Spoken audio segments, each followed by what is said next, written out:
Well, welcome everybody. We're here for Vaultside episode number 3, where we get a chance to talk to the pretty much whole management team of Kinesis. And first off, Tom, congratulations on your new baby. Thank you, Jim. Appreciate that. And thank you to all the well-wishers out of the community as well. It was a bit overwhelming and very touching, very humbling. Thank you very much. You're welcome. Yeah, why don't you, we have someone new to Vaultside today, Alp Berker, if you want to introduce him, Tom. Yeah, sure. So, yeah, we've got Alp Berker coming to us from our Istanbul facility. He's down in the vaulting area. You can see the vault behind him. Welcome, Alp. Hi, Tom. Hi, everyone. Alp, do you want to give a little bit of an introduction about yourself and what you do here with us in Kinesis Money? Definitely. Hi, everyone. This is Alp Berker. I'm with Kinesis since 2019. I'm the head of commercial operations, Eastern Europe and Middle East. And my main duty in this huge family is taking care of our mint operation, our refinery, and also the coming up new operation, which is the jewelry. 24-karat jewelry. So basically here we are in our 5,600 square meters facility. We say 6,000 to round it off, where we mint, where we refine, and within a couple of months we'll start the production of our jewelry line. This is our second factory here in Istanbul. We had a 350 square meter, a small operation compared to this one when we started. Last year we moved here, and now we're running full steam and trying to enlarge our operations here in Istanbul. Thank you very much for that. You're welcome. So, Al, why don't you walk us through what you guys do over at the Mint in Istanbul? Jim, we started with minting silver. This was the first step we took. So we started minting with the famous Maat coin. This was our first product. We did this in silver. Then we introduced different products. We introduced the silverback, the famous silverback, Gorilla. Everybody knows it by heart right now. Then we introduced our packaged 100 grams, the carded products, which are top of the line in safety. We also did cast bars in silver, the 10-ounce cast bars. We did 1 ounces, 5 ounces. Then we jumped into gold products, the carded gold products, which everybody is also familiar right now. And we are also going with the 1 kilo gold bars, which we are minting and casting. So this was our first operation here in Turkey, which gradually increased in capacity and in size and in output. At the moment, US and Asia are our 2 different places that we are exporting to, and we are expanding into Europe within a couple of months. Then Latin America will follow, Australia will follow, Central Asia and Africa definitely will follow. But it's a step-by-step, gradual increase for us. We don't want to do everything at once, so we are safer than sorry.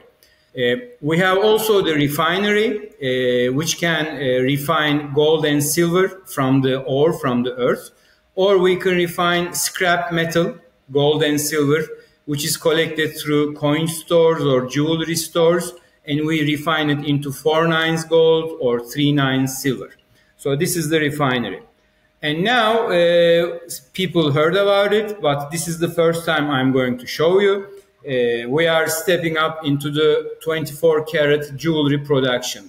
These are the first silver prototypes of our products, bangles, pendants, we have chains, we have bracelets, we have rings. This will be low premium 24-karat investment grade jewelry. So the idea over here is we're producing with machines, with 3D printing, with casting, lost wax casting, therefore keeping the craftsmanship to a minimum. Therefore, the premium is the margin is much lower. When the client purchases the product, he or she will be paying for the gold rather than the markup or the craftsmanship. And since it will be investment grade and 24 carats, when they want to resell it, they will be losing much, much less, and they will be getting a smaller percentage of the spot price minus smaller percentage. So they will be saving their value. The gold will be saving its value for the future. So these are the couple of new ideas that we're coming up with. That's really, really interesting too, how doing something like that is in culturally accepted in some places. It's different in other places. We had a good discussion in the U.S. about that. What are you guys doing to target different markets? I know I've seen some beautiful perspective artwork for some of the rounds. Yeah, cultural acceptance is the critical point here, Jim. I mean, this is very correct. In our country, in our culture, in Asia, in India, in China, we wear gold, and this is investment for typical Turkish families. They keep their money on their arms, on their necks, on their fingers. So this is a protection for the women and for the men. It's typical that we gift gold during ceremonies, for births, for weddings. So we have this custom, and we are very sure that the 24 karat will be very successful here in Turkey, also in other Middle Eastern cultures. We are also expecting a good demand from India and from China, similar cultures which wear their gold rather than put it in a safe. But for the Western civilizations, for US, for Europe, what we are trying to do is we're trying to come up with universal designs, timeless designs, which women and men will wear, or maybe not wear, but put it in a safe and maybe one day wear it. But we want them to wear it physically, show off their gold, if you like, and if necessary, sell it away. As I said, the designs are timeless. They are borderless, let's say, very universal designs. Some of them are coming from our Kinesis roots. We are carrying our Kinesis mythology with us, and some of them are more accepted modern designs, which we know that ladies and gentlemen will be preferring if they want. I'll also add something just quickly there as well, just to your point about what we're doing to target different regions. So Alp spoke on the jewelry side, which is, thank you very much, Alp, for that, Alp, and that's very accurate. The Mint is also designing new rounds, coins, bars to also target different regions as well. We've got a lunar series coming out, like the Chinese lunar series, to target into China and into throughout Asia, and we've got other designs coming to target into other places, India and other locations around the world as well. So that with designs that are basically appropriate for the region. So that is also something that we're doing to target different regions, and also Turkey's in there as well. We have our Turkish designs coming. So yeah, there's a lot happening as far as specifically targeting different regions. I'll just add my 2 cents as well, just quickly on the Turkish operation. Obviously, you can see our vault behind us there as well, which stores deep inside our gold and silver. The initial compartment is for silver, and then you go through further where the gold is stored. And That's on the vaulting side. On the refining and the minting side, we're also stepping through, it's worthwhile noting this, we're stepping through our licensing requirements to become a Borsa Istanbul member or Istanbul Gold Exchange. It was Istanbul Gold Exchange. Borsa Istanbul took them over. To become a full refining member of Borsa Istanbul, which permits us to basically import and export a limitless amount of metal, which and at very cost-effective rates, which is really great for us. It means that we can import basically all the doré bars or all the gold scrap that we're collecting from different parts of the world. We've set up scrap facilities for collection. Actually, in Europe, we've got a facility that's been in the process of being set up in Germany, actually. We do have offtake agreements now established with a number of different parties, including some central banks. Like there's an African central bank which has recently passed law to be collecting basically all the gold output from the mines. We have a contract in place with them to be actually taking offtake from them and importing it into Istanbul, and we'll be doing that. And and also we've got other offtake agreements coming online now as well, which we'll be porting through our refinery in Istanbul. And it's really important that we get more and more volume actually going through the refinery and mint, because it counts towards volume requirements that are necessary in order for us to actually obtain our license. We initially, just a little bit of history here as well, we initially actually attempted to acquire a big refinery. It'd been dormant for 3 years out of Istanbul. It's an ex-LBMA member refinery.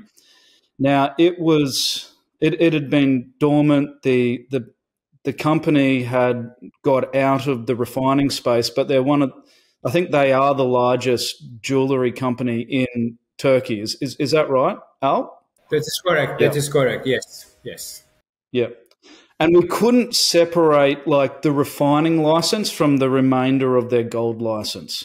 So it's like a gold license, and they've got certain approvals, certain accreditations within that gold license. And we couldn't actually just extract and acquire the refining license. And with that, it took away the value of the deal, because the refinery was actually quite run down and dilapidated, actually. So it wasn't really worth like acquiring the equipment. We would have replaced all the equipment anyway, but the license which it came with was valuable, and there were plans there to then also reapply for the LBMA accreditation as well, and that's what we would have done had we acquired it. Instead, we've started from scratch ourselves. We have to get the volume through. We also, at some point, once we meet the minimum requirements, we will apply for LBMA membership to be able to tap into certain counterparts who require that accreditation, for us to also import that product into Indonesia as well, which does require the LBMA accreditation. There's certain things that we'll be doing, like working with other refiners to actually get the Kinesis hallmark on, but it will be refined by other LBMA accredited refiners to bring product into Indonesia as part of that deal there. Just commenting there, throwing in my 2 cents, because I know there's a few queries like, oh, how can Kinesis be bringing in product into Indonesia when we're not LBMA accredited, but it's a requirement there. So that is one thing. So we are going to have the beautiful Kinesis hallmarked bars and minted bars in Indonesia. It's just it will be done by an LBMA member refinery to get it in there.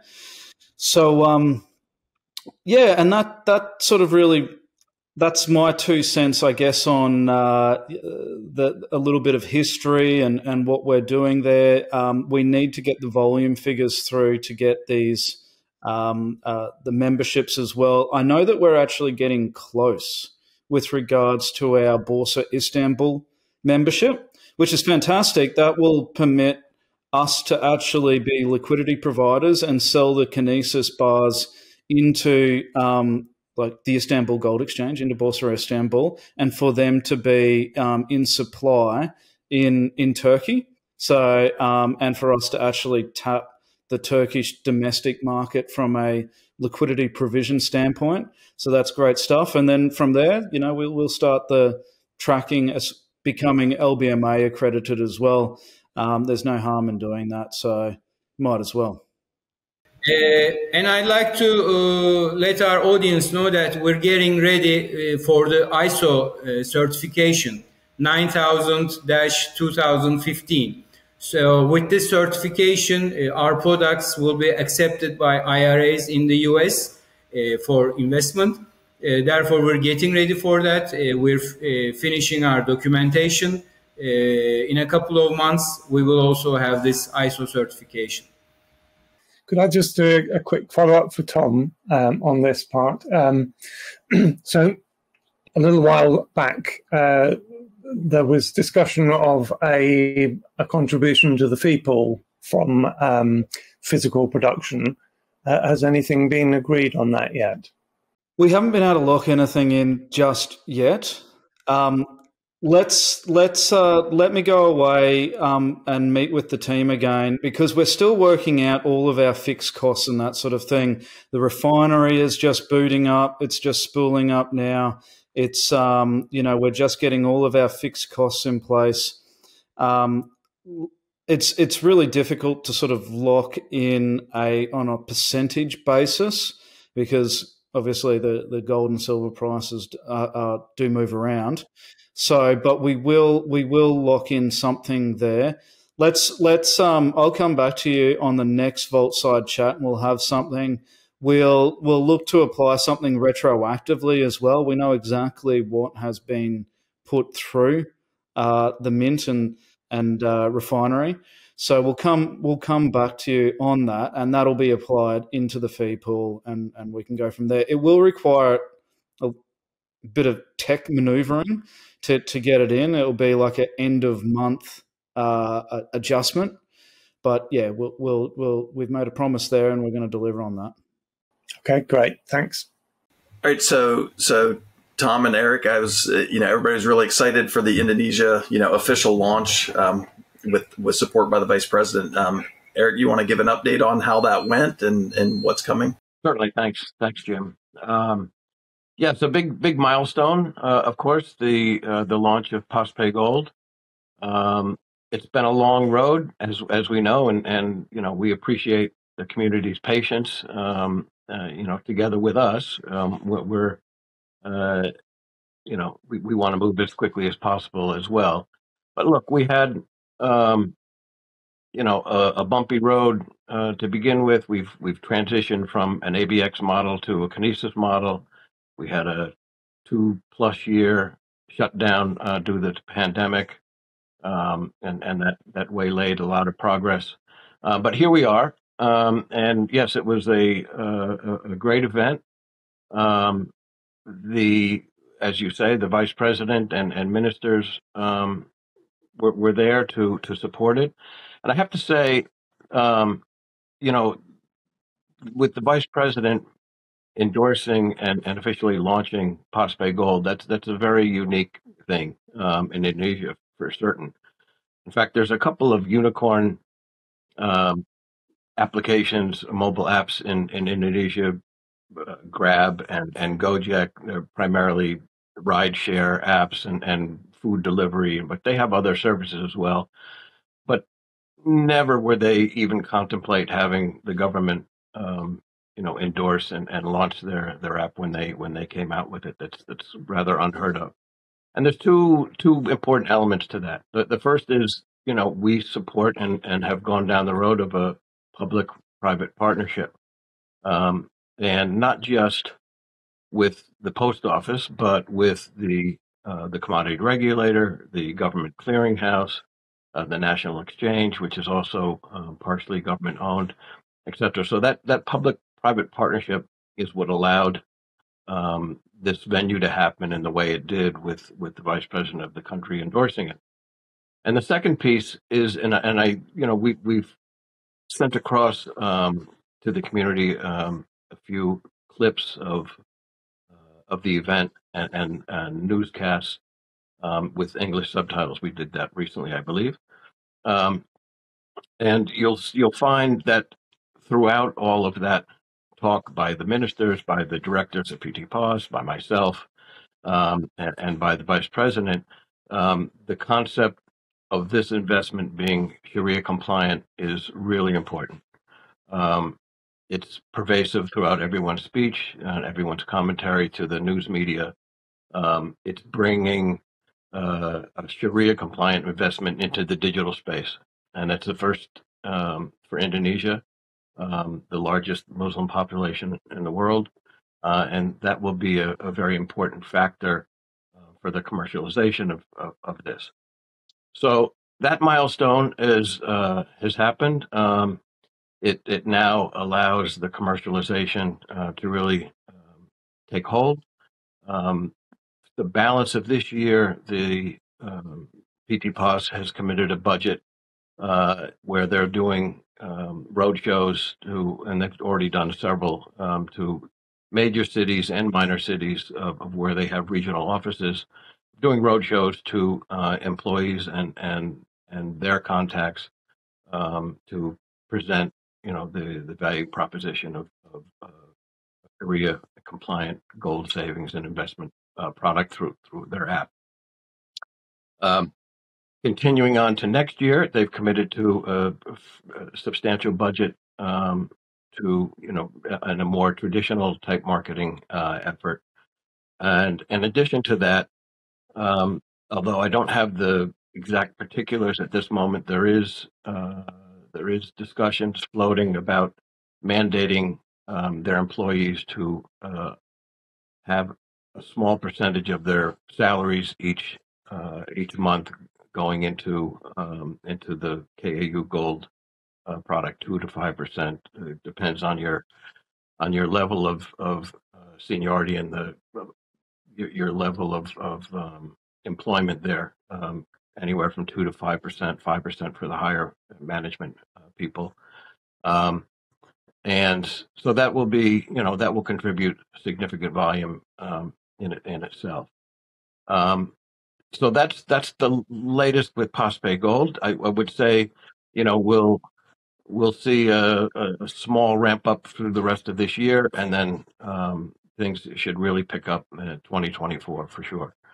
And that's just PosPAY Gold. There's also, as you know, Jim, a couple months ago we launched JFX Gold X, and on the back of this, JFX, the national exchange, they facilitate this through PT-POS and everything as well. But they have their own app. They have a couple of their members that have joined, and so they've started putting some volume in. But on the back of this event, it was important, and it was picked up by at least 30 media outlets, including several of the TV networks locally.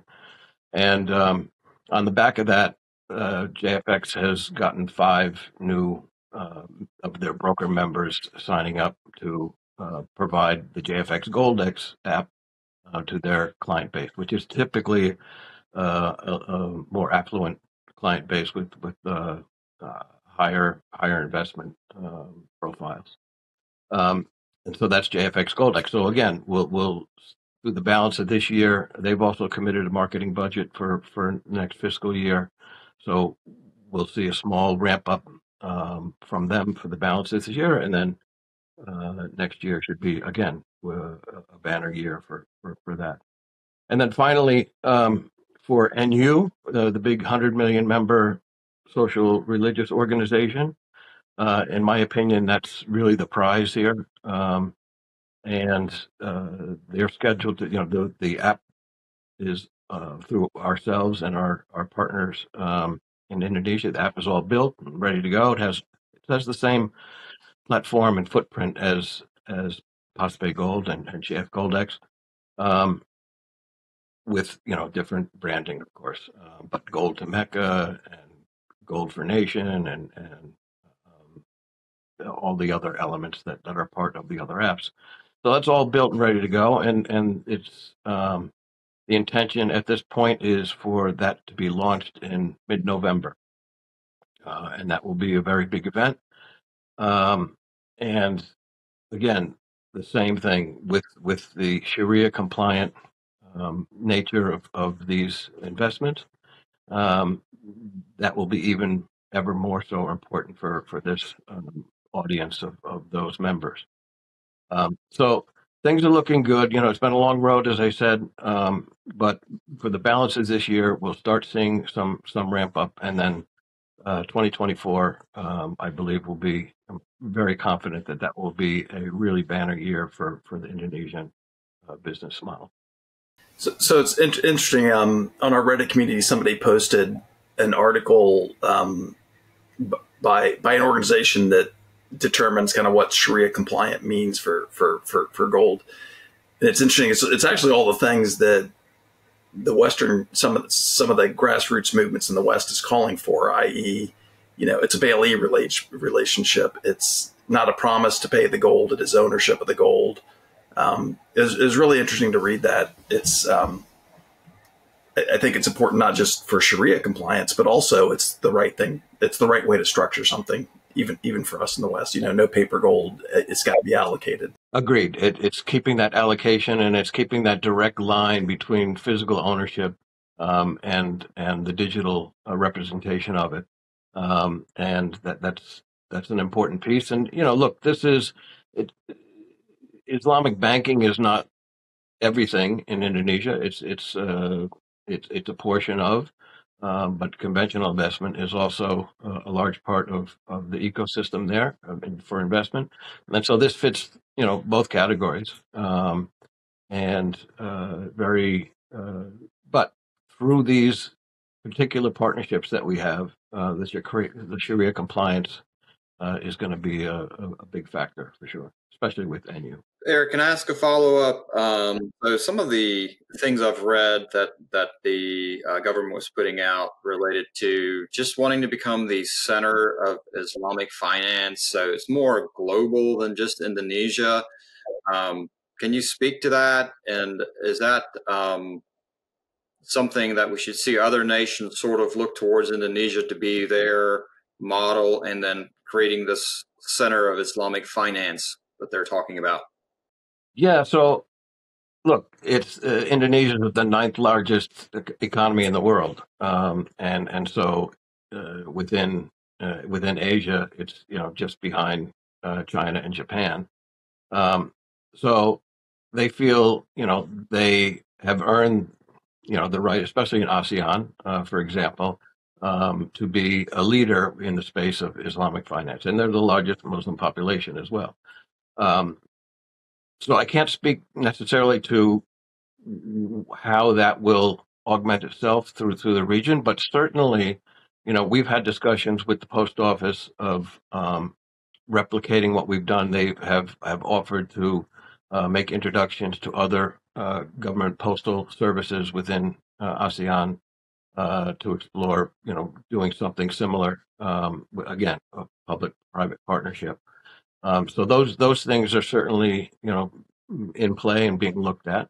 And, I would say as this develops itself within Indonesia, and it becomes, more front and center in people's minds, and the volumes pick up, et cetera, that conversation and those conversations will be that much easier to make the case to other countries within the region.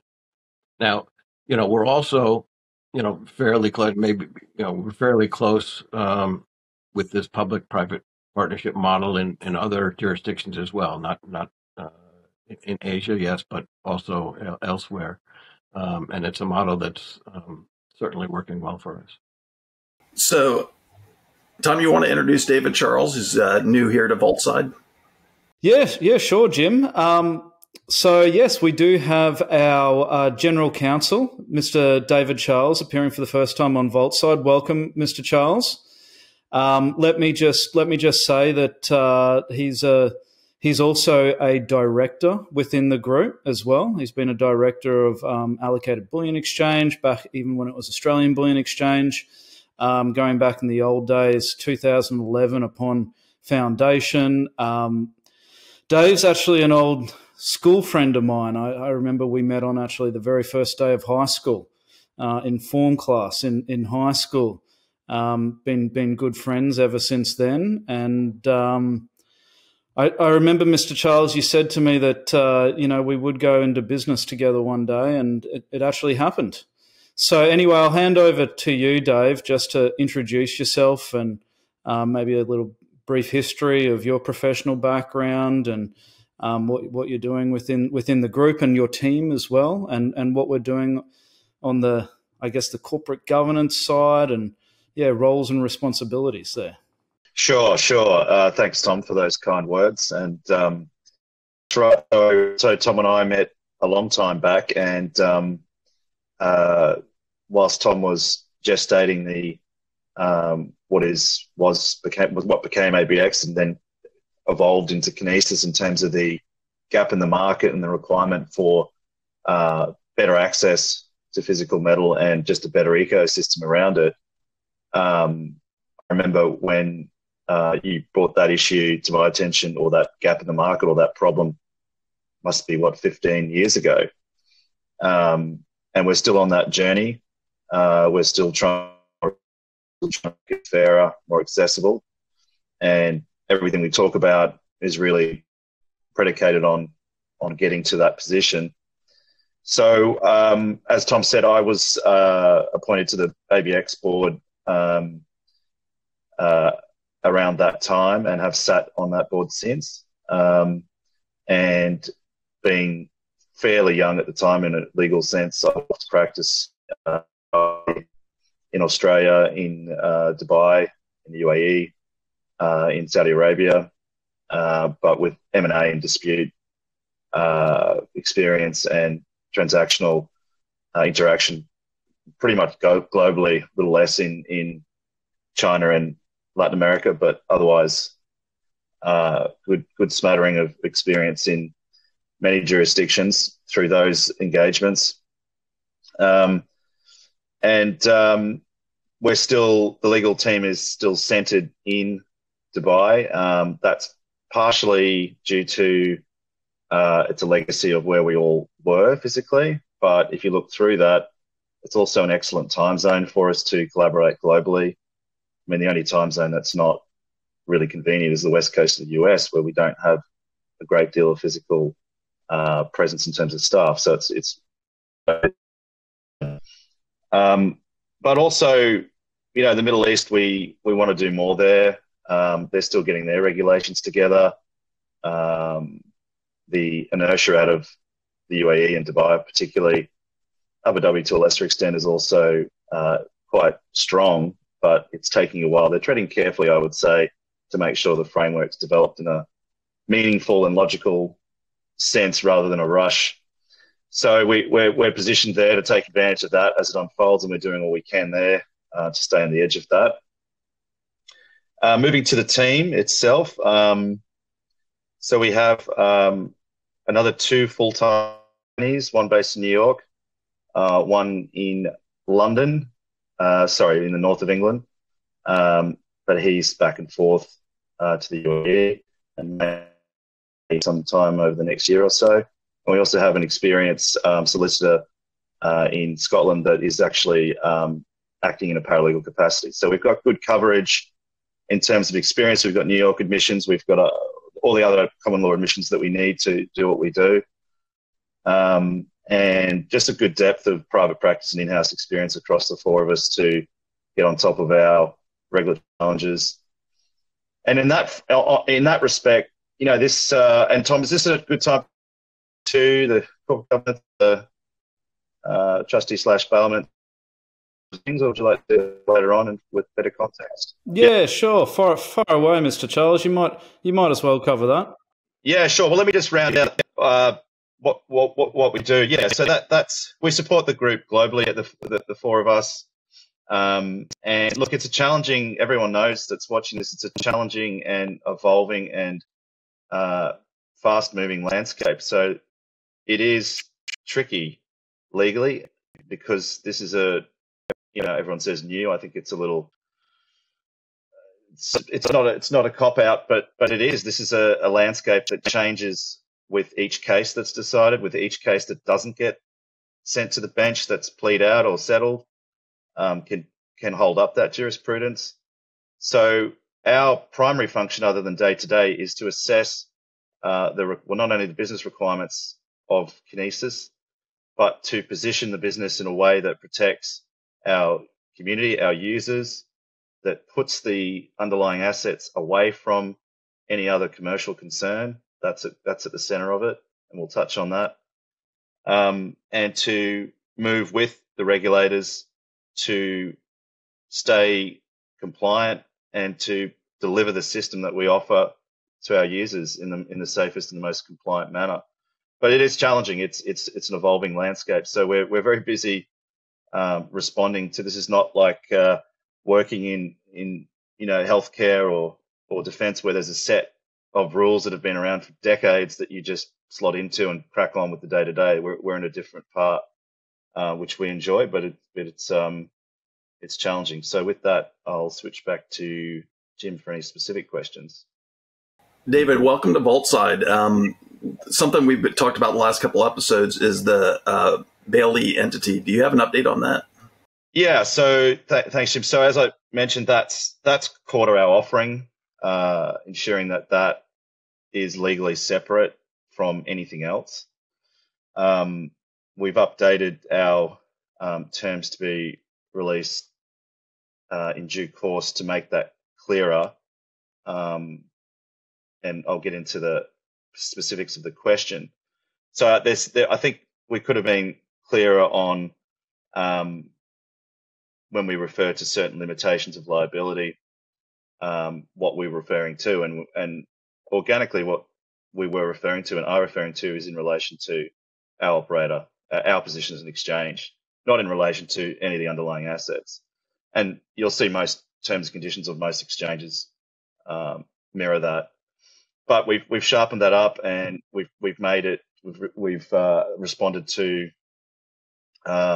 requests to make that clearer.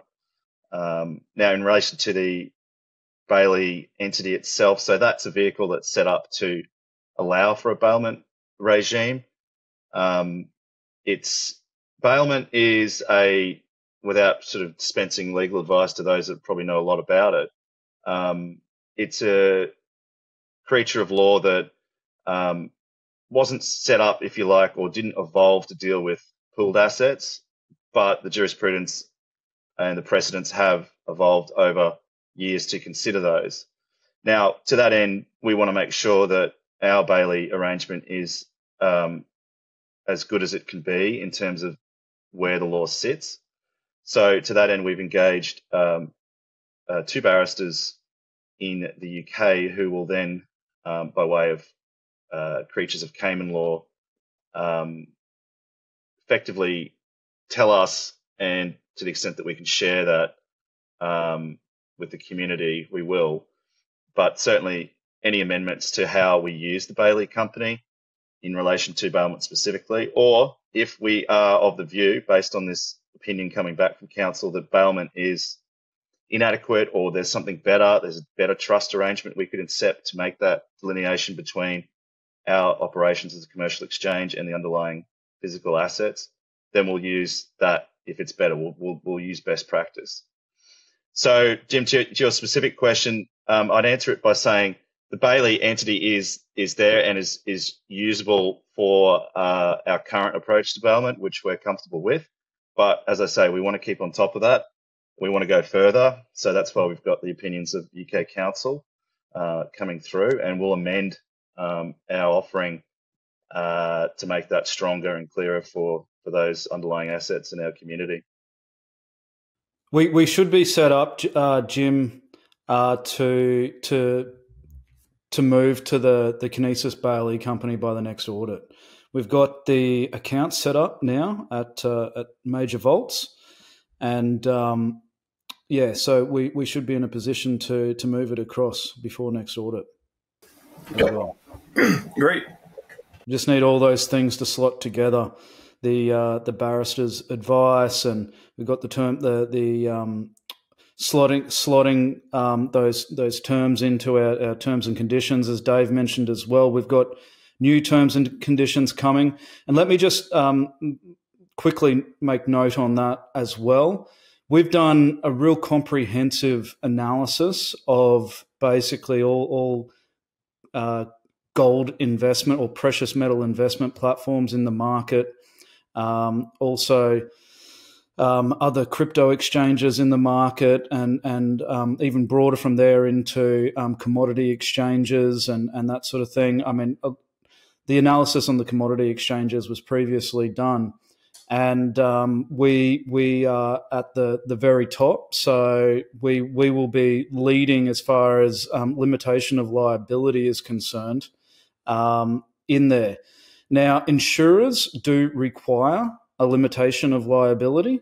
So, but that limitation of liability, it is industry leading. So, and we know because we've comprehensively now studied basically all other platforms and service providers in the marketplace. Yeah. And if I could just add to Tom's comments there, the concept of limitation as an exchange is in relation to our performance in that space. It's not in relation to control. I mean, it's presumed the assets are separate. So by definition, and following that through logically, those assets are not within scope of the limitation of liability. It's in relation to our performance as an exchange. Now, notwithstanding that, we've gone further on the ladder anyway. We've taken a industry-leading position, and when I say that, favourable to the industry-leading in terms of its favourability to the client, to the user, not us as an exchange. But that's not only because we want to be there, but also because we're just confident with what we do.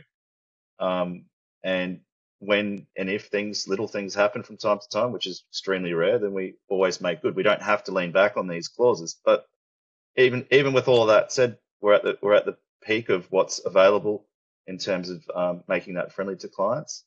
And the redraft of the terms does three things. It cleans up the document. It was a little too wordy, so that's just good housekeeping to revisit that.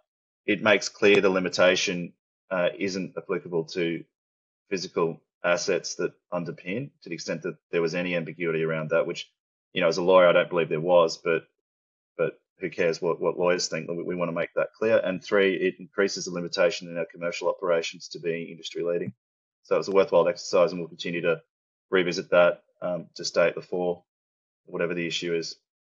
Yeah, it's interesting because C4SM winds up taking on the role as a user advocate in a lot of cases. When people have issues, they'll reach out to us, and I've seen that firsthand where the user, you could look at it as a mistake. You put in a market order instead of a limit order, and there's low liquidity, right? You get a really, really bad fill. And, in all these cases, I've seen Kinesis is done right by the user. So I understand what you're saying about the user agreement and the intent. So that's great. Yeah, I mean, that's what it pertains. That's a good example of what it pertains to, Jim. But and you're right. We've never had to push back on the limitation, say, well, sorry, you're on your own. We just don't do that. But we've gone further there. So I hope that gives comfort in black and white to the extent people haven't experienced it in practice. Yeah, it's probably a question for Jason, I think, if you want to give any updates on Kinesis Pay. Yeah, sure. Thanks, Jim. A couple of things I'm just going to quickly talk about. So as you know, a little while ago, we put out 2 API merchant products into the market. The API side of the allowing people to operate with our system, programmatically. In fact, that's gone really, really well. At the same time, we released our first of our merchant products. And the merchant product was a set of plugins and a set of code that allowed merchants to integrate the taking of KAU and KAG into the merchant website. That's gone reasonably well. I think it's, can we improve on that? Look, you don't see it on every website around the world, which is ideally where we'd like to be, and I think one of the things that came out of the back of that was to say, in terms of being a monetary system, you've heard Jai talk about how we're, doing our on-ramping and we're investing heavily in our card facilities. What we wanted to do with KPay, and we've got a couple of really, really strong releases coming up that do two things. One of the things that we realized was that, we have a very strong community of referrers and people just love referring us. And, one of the things we wanted people to do is to be able to walk down to where they buy their coffee and then say to that merchant, look, would you consider, me paying in KAU, KAG? So rather than pay with cards, etc. So there's two things that then come of that. One is for the KPay, one of the extensions that we're looking at is for the merchant to effectively allow them to use their mobile as an FPOS terminal. So then they get to put in and say, this will be, X amount of dollars. It'll present a QR code that you as a consumer can then just say, okay, look, I'll pay with Kinesis. I'll use my Kinesis app. Yeah, there we go. Take a picture of the QR code and then just make that payment.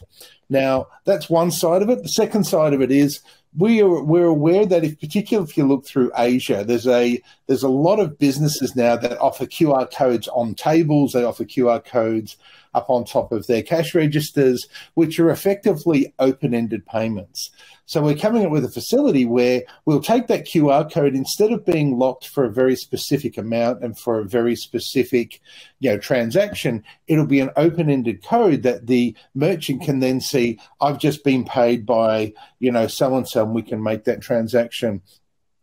The third problem which we came across, we thought, look, this is really good if we're dealing with KAU and KAG and the crosses into the fiats that we supported in the exchange. So one of the byproducts, which I'm really pleased with, is that we're now going to effectively put out a service which it'll say how much is $4 New Zealand, how much is 400 Vietnamese dong. So what we want to put out is a service that will allow the merchants, when you register as a merchant, to say, my native currency is one of the 173 from the list above.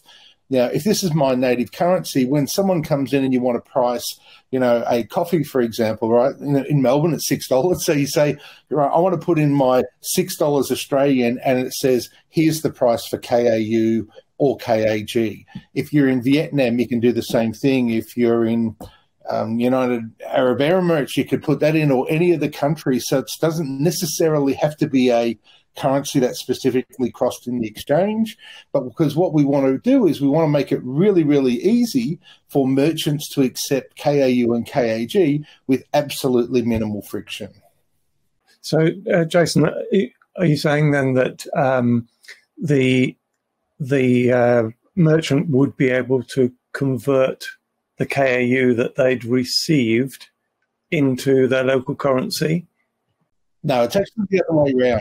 Because remember, the Kinesis monetary system for us, and what we are very good at managing, is the KAU and the KAG.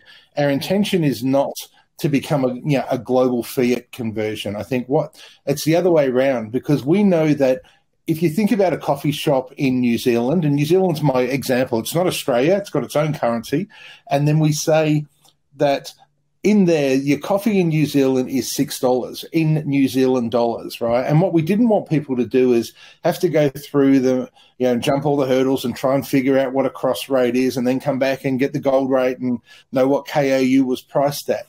So what this is about, it's about the merchant payment facilities are based on KAU and KAG, with a facility for us to take global exchange rates and present them very easily.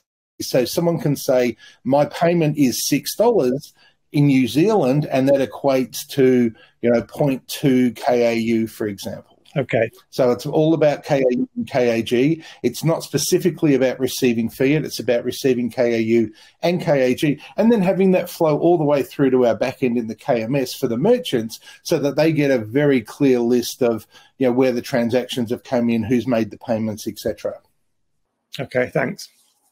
Can I ask a follow-up? So one of the things that we ran into in a particular physical shop was that there was no QR code to scan, and users would, for example, weigh an item and then it would have a dollar figure. In the current Kinesis Pay iteration, you have to sign in through a web browser on your phone in order to create that Kinesis Pay connection. Is there in the next version a way from within the app perhaps to avoid that?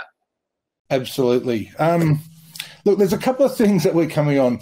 One of the things is that if you're a merchant, one of the things that we didn't want to happen was for you to say, I need to get my phone, I've got to sign into my KMS, and I've got to then give you my phone to be able to scan that, or I don't want to leave it on the countertop and so forth. So we've kind of figured out a way to get around that. The issue which you're talking about is, yes, in the app, it will very specifically generate a barcode. So you will say this is for $8.90 US, and you'll put in $8.90. We'll then do the conversion for you. We're thinking about making this. We'll open source this as a widget so people can put it on their websites if they want. But you as the merchant say, this is X amount in what it looks like in my currency. Now, you as a merchant get to nominate what country you're in. We don't see that. So not the sort of thing. It's not like an airport where you've got to take 500 different currencies. This is about saying, I want to be able to price it. We'll generate the QR code on the fly, and that'll allow you through your Kinesis app as a consumer just to say, right, I want to pay, get them, make that payment, and then we take care of all the order IDs, the actual payments, and then more importantly, as a merchant, you then get notified instantly that that transaction's occurred. So as the consumer's paid for it, it says, yes, the green tick come up. So liken it very much to what you do with an FPOS experience today. So what we want to do is, how do we turn every mobile into an FPOS device specifically for the receiving of KAU and KAG? And then the extension on that is, if you wanted to, like I said, you want to pay in the shop, how can you have an open-ended QR code? So if someone's, just had some noodles in in Singapore and you wanted to pay for it on the spot, we've also come up with a facility where you have effectively an open-ended payment code that you can plaster all over your shop, for people to pay with. Great. Thanks, Jason. All right. If we could get an update on debit cards and on-ramps. Yes, so a little update on the physical debit card program. So we're launching a physical card in Europe, as everyone may know. That includes 30 European countries. So it's a great broad-reaching product, and to back all of that up, we're starting to bring more and more languages on in the website, more and more multilingual support in the back end. So we're starting to see this this expansion throughout Europe, which is very, very exciting. The card itself is the first step in what's going to be a much larger program as we get down the line with it. It has great high spending limits. It has very low transaction fees. It's just an all-round, from the competitive landscape, putting us up against what is out there. It's going to be an excellent product, and it's all rolling out very, very shortly. What we're actually going to be rolling out in the coming weeks is going to be a pre-registration campaign. There are limited cards that were printed and packaged and ready to send to our customer base in Europe. So we'll be releasing and launching a pre-registration campaign so people can, get their name in and get their address details confirmed and get everything sort of squared away so that when the launch happens, it's very, very seamless. Along with the card launch is also on-ramps. So we've been working very, very hard to bring on better ways for people to get their money in locally, obviously, and limiting the amount of international transactions or the international locations and bringing things locally. So in Europe, it will be SEPA. That's getting rolled out at the moment. And with the card will come SEPA on-ramps, meaning instantaneous deposits, very, very, very, very cheap, cents to the deposit. And from there, with these on-ramps, we will then start to bring on the UK program in succession after the European rollout. It is in scope, and the reason that I sort of mention it now is that as David sort of spoke of before, with our work with regulation and different regulators around the world, we're starting to make moves into the UK and to put ourselves in a position where the card program and the UK banking can roll out in a very compliant way, I guess. We are working with the regulator, and we're starting to push ahead with that agenda as well. And then from there, I think it's worth mentioning, this is the first phase, is that the card program is the beginning of a much broader reaching loyalty and rewards program that we are starting to work in at the moment. So premium cards and loyalties and merchants and rewards, all types of different initiatives and promotions that will be attached to the card and the card service to give our users a lot of value and hopefully a lot of in reciprocation loyalty. And we hope to be releasing some, very interesting products that will put us right up there on a world stage of quality when it comes to these programs as well. So yeah, that's it for my update. If there's any questions, I'll chime in there as well and just add a little bit on what Jai was saying as well, because super excited by what Jai just mentioned at the end, which is a little bit of a teaser alert. But we've got a great partnership, and Jai's done a stellar job with it, actually. It's going to deliver a lot of value to our community. It kills a few birds with one stone, actually. So what it is it's a cashback rewards program. Cashback in our sense is KAU and KAG back to you when you actually utilize the card and purchase from a range of different merchants. So there's actually over 5,000 merchants globally that are listed. These merchants will actually be embedded within our platform, and you'll be able to scroll like a store within the platform and to all these different merchants. And when you actually spend with the merchants, then there'll be a cashback component, like a very attractive cashback component, which actually, if you look at all card programs, makes it extremely attractive. But not only that, for all intents and purposes, it opens up all these different merchants for spending KAU and KAG with. It's via the card, but within our system, we'll have all those merchants that are easily accessible.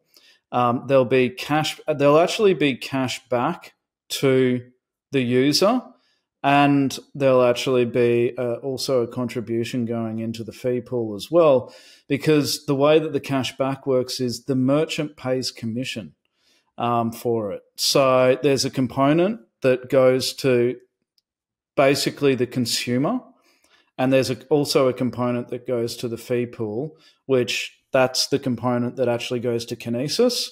Now, I guess, like when you're dealing with a bank or another debit card program, they'd actually probably be taking that commission and booking it as revenue on their balance sheet. Of course, in our sense, it goes to the fee pool.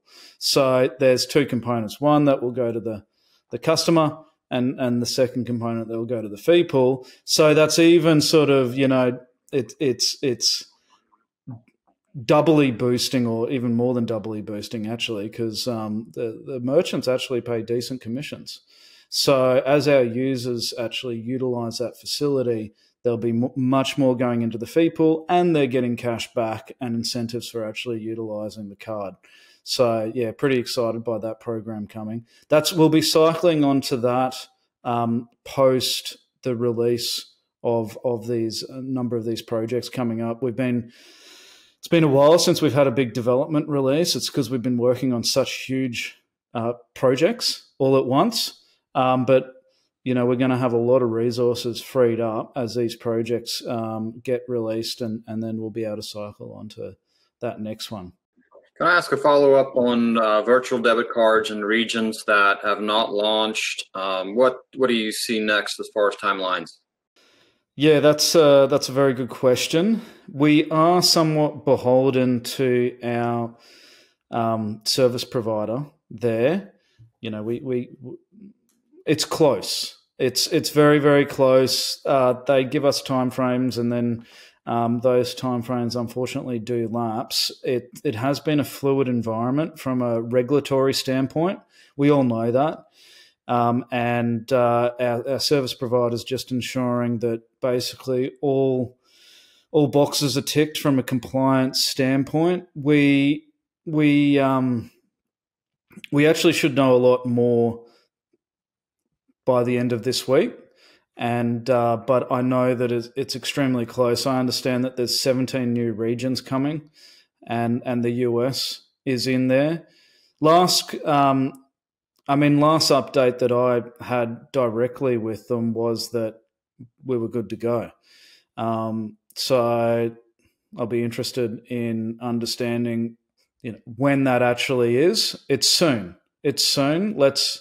Let's hope that it's very soon. I mean, everything's done on our side. It's just an opening up to the new regions. So, but it's coming. All right, thanks, Tom. One of the things that we haven't, that a few of the forum members have been asking about, is an official announcement about Apple Pay. So, is that? I know people are using it successfully, but is that something that that we're able to get out now, or is there some things still waiting on? Okay, yeah, I can take that. So Apple Pay at this time, although we have people successfully using it, is not officially announced yet. So we're just currently in the final stages of review, and we should hope to hear back from Apple shortly. And once we do, we can then put official communications out about it. Okay, that's great. One of the suggestions or questions on the forum related to USDC on Stellar. There are many exchanges now in the US, and this is a US-centric question, that is starting to carry that, and the friction to move it onto KMS is next to nothing. Plus, there's no tax consequence accounting because it's essentially $1. The request or the question relates to, is it possible to add USDC Stellar to KMS for the purposes of on-ramp?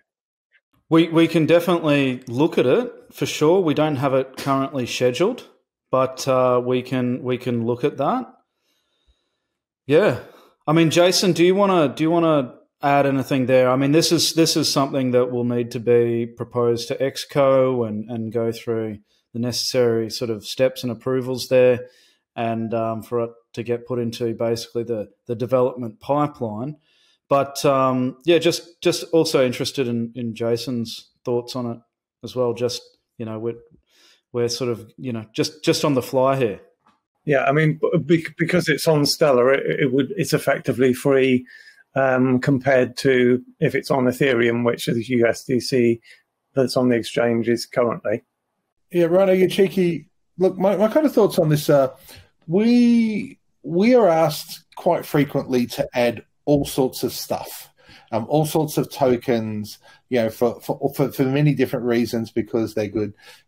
For us, we have developed expertise, particularly in Stellar, in Ethereum, in most of the major underlying blockchains, and that's not so much the issue for us anymore. I think in order for us to do that, it's not so much, we just go to the exchange and just add a pair. Because, and I think what Tom's alluding to is that, you know, for us as an organization, when we choose to add a pair or add a series of them, right? So in this case, if we wanted USDC to KAU, USDC to, you know, and how do we want to cross those up? There's a couple of things that then emerge from that. One is, yeah, all the underlying blockchain mechanics, all the use of our wallets, our custodial wallets. There's all the market making facilities that need to come along with that. We need to be able to get a price. We then need hooks out into various liquidity providers. Whilst just say it's $1, it's never it's not a dollar round dollar. And we're aware of that.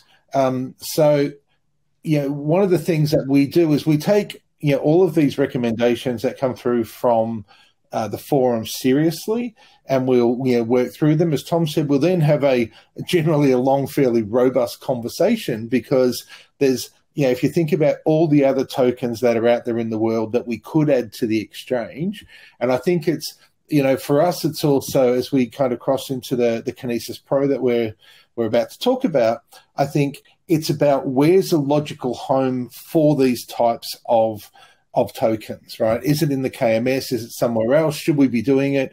Is it more important than another token? At the moment, you know, we haven't made those decisions. There's lots of them that I think we talk about that we could, would, should. And the focus is that we have to be able to do it in such a way that we can, you know, make sure that the markets are very strong for it. We can actually get behind it. We can have it in, you know, good quantities, and it can flow all the way through our entire organization, rather than it's on Stellar, let's just add it in to the exchange just because our selected, you know, chain of preference for our own tokens happens to be Stellar. Great. Yep. Thank you, Jason. Segueing perhaps to Kinesis Pro, then that makes sense. Can you guys give us an update on Kinesis Pro? Where are we at so far as launch, different phases of it to integrate? Yeah, so with regards to Kinesis Pro, it's just around the corner. I think it's scheduled for release actually in a couple of weeks. We've got a really big partner who wishes to join us in commercializing Kinesis Pro. They're a real authority in the cryptocurrency space. They're a major authority. In fact, they've played a large role in growing a number of the largest exchanges in the world to actually become the largest exchanges in the world. So looking forward to unveiling it, but we're scheduled for a couple of weeks for initial launch. As far as the launch sequence of it, whether we just go out and it's ready to launch, it'll be ready to launch to our community. We might do it in a way where we whitelist and say to, you know, 50 or 100 users initially and do a little beta, like sort of beta testing to the community, and then open it up from there. We prefer the gradual approach to everything. So, but yes, it's pretty much ready to go. A couple of weeks. It's basically the tech team will be doing handover, and we're good to go. Okay, next question has to do with Liechtenstein. We know that Kinesis has a vault in Vaduz. There's been a long-standing application for that jurisdiction so far as Kinesis. Can you give us an update on that? Yeah, sure. Definitely been playing the long game when it comes to Liechtenstein licensing and registration. It's been a long time coming. Lots of detailed, comprehensive work being conducted with the regulator there. I am advised that we're on the home straight, which is very exciting. With that will come online Liechtenstein as an entity which will be fully regulated in Liechtenstein. It's a robust jurisdiction. It's a robust regulator, very highly regarded regulator, very conservative regulator. So he'll be playing a major role in our corporate structure and how we roll out our different services and who our users face.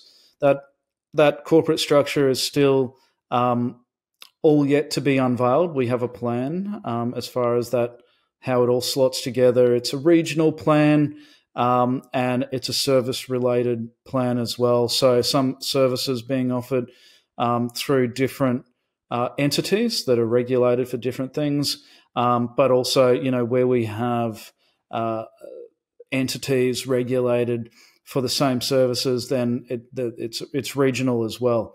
So Liechtenstein's coming online. With Liechtenstein coming online as a regulated entity comes online Liechtenstein banks as well, and banking services. So we'll have banking coming online out of Liechtenstein with Qantas/Solaris and the debit card and our IBANs coming as well in the very near future. There'll be already European banking, as Jai mentioned, with SEPA and IBANs. IBAN's a sequential plan. Sorry, I'm diverging a little bit, but IBAN will initially just be related to deposits and withdrawals, and then it will be opened up to third-party deposits and withdrawals, or transferring as well. So that's a two-phase thing. So, and bringing it back onto Liechtenstein. So yes, we do have a vault and an office there. We have representation there in Liechtenstein. There's even been mentioned of Andy Maguire moving there as well once we're all up and rolling. We have a big plan there, and that also involves working with our vaulting partner there, bringing online more holdings and institutional holdings and this and that out of Liechtenstein. So yes, it is a big play. It's something we've been working towards for a long time. We got caught up in some regulatory changes in the middle of our application. It went from basically a light lift to a heavy lift as far as the regulations and the regulatory side goes. And unfortunately, we just pulled a bit of a hard card there. We got caught in the changeover to the heavy lift in the application process there, and that really delayed things, and we just got caught in the pipeline. So, but it is coming, and very much so looking forward to having that one behind us. Great. Thank you, Tom. And our final question today relates to Valaurum. We were all very excited to see the partnership announcement, the recent interview by Andy on Live from the Vault with Adam. Would love to get your take on this partnership and where you're seeing this lead. Yeah, thank you for that, Rhino. It is a very exciting partnership. At first blush, it might be difficult for everyone to see where all the synergies lie, but there are a lot of synergies with Valaurum. I'll just fire away from the top. So they work with a lot of central banks and governments around the world in providing what they provide, which is their highly unique gold bill, and as legal tender, to these different countries, and through different work that they do with central banks and the like, to different regions in the world. So there is a partnership synergy as far as actually approaching and working with different governments around the world to actually offer legal tender. So not just the Valaurum note, but also the Kinesis system. And so we're combining forces there as far as our public-private partnership initiatives around the world. They're already facing different governments all around the world. They have legal tender in with different countries around the world. And so combining the digital side and the physical side together with regards to these partnerships is something that is will drive a lot of value to the community, to Kinesis as an organisation, and to our stakeholders. That's one side. Obviously, we're working with Valaurum on our own Kinesis Valaurum note. This is also something that is quite exciting. We're going to, with that comes highly efficient mechanisms for the Valaurum note to, call it KAU, to be converted into a Valaurum Kinesis note and to go out into physical circulation. So to basically go out into the wild to be exchanged from a party-to-party standpoint, and then for it to actually be able to come back into the system. One thing with the Valaurum notes is they're extremely difficult to counterfeit. Basically, it's highly unique, patented technology that no one else produces on planet Earth, and no one else has the technology to produce. It's all custom machinery that produces this stuff. We also, go the next step of embedding other security and verification components as well. Obviously, it's their notes embedded between polymer film. It can be scanned with XRF technology and verified very easily upon bringing it back in, and it's virtually impossible to counterfeit. Won't say impossible, virtually impossible. So it allows for the notes to go out and to come back into circulation into the Kinesis system. So the conversion between digital and physical and vice versa to be very efficient. So that's one side of it. Another side as well is there's already a lot of Valaurum produced notes actually out there in the hands of a lot of different individuals and businesses, and being actually accepted by different businesses and held by different users as well. I've heard estimates over 1 million holders of different notes. We're not starting from scratch. We're actually also plugging into an already established community. We will have further news as it pertains to this as well, and further partnerships coming off the back of it, which I'll be very exciting to announce once it comes. But the marriage on what these guys are doing in the physical space with regards to money, it's gold notes. It's brilliant, really. It's easily exchangeable. It's a efficient mechanism of exchange, efficient medium of exchange. Obviously, gold being gold, it's a great store of value as well, effective store of value. And then creating the interface into our digital trusted ecosystem as well, which incorporates all of the conveniences and efficiency of digital payment systems, decentralized payment systems as well, going through the blockchain. Then it's really a perfect marriage here, and everyone, all Valaurum understands it. We understand it. And other parties that are associated with everything that we have rolling here also understand this. And so I'm very excited by the partnership. Would it be possible to bring smaller quantities than 100 KAU into the Kinesis system and also taking them out? So 100 KAU being the minting minimum. Yeah,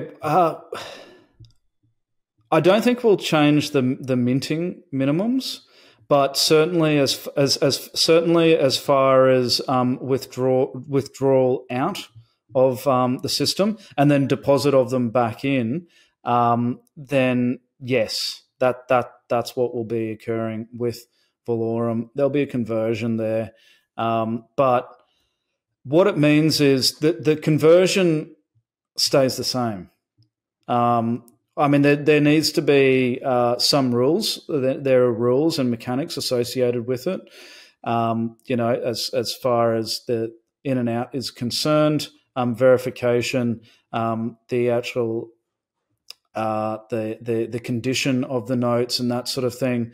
But the rules will be pretty straightforward. So there will be basically they can come back in for the same pricing, if assuming same condition, come back in for the same pricing as what they left for. So efficient mechanism for basically them coming out of the system and then coming back into the system.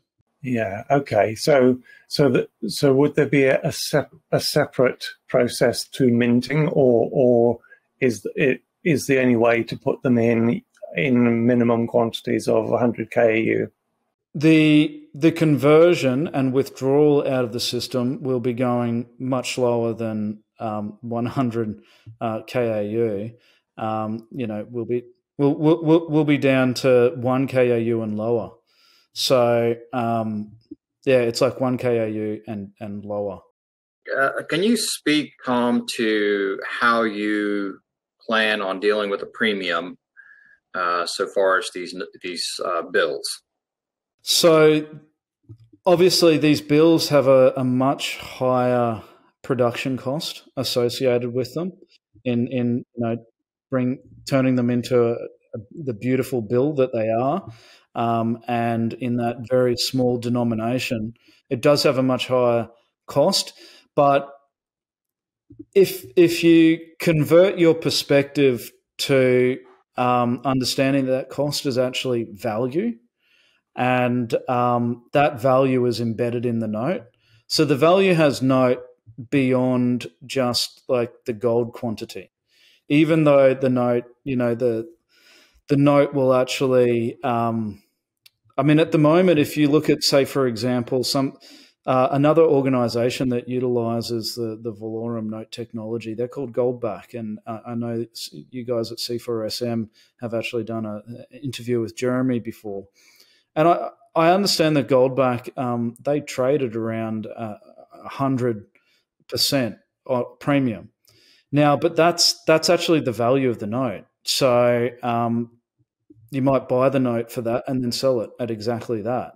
I know that Goldback offer fantastic basically bid-ask spreads or buy-sell spreads on them. And it'll be similar mechanism with regards to us. So, where you can convert, say, from KAU and send it out, or it might be buy the note in our bullion store, because we'll have the range of bills. I've been corrected. It's not a note; it's a bill. There's nuances there. The bill in the store, you can buy it, and it can be brought back into the Kinesis system in exchange for KAU. Should you wish, then basically it's the same conversion rate in and out to bring it back in. There'll be another rate for, say, like damaged notes, because the damaged notes likely cannot be sold again. So, for the damaged notes, look, we haven't built out all those mechanisms just of yet. So I don't want to say something and lock it in stone. But that's what we're currently contemplating. It might end up that we just have one rate for all the different notes and it's the same, and we just do it that way.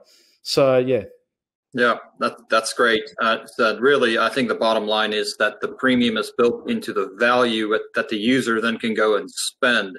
So it's not lost. It's essentially a very efficient, low-cost cash component, which is incredible. Correct, yes. Great. Okay. Well, I want to thank everybody for coming and sharing all of your wealth of knowledge with our third Vaultside chat. I feel like it's been very productive.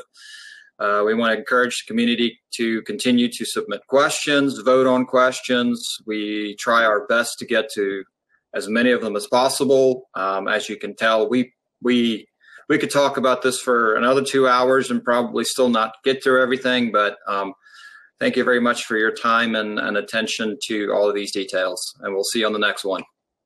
Thank you very much, everyone. Thanks, Rhino. Thanks, Chicky. Thanks, Jim. See you guys.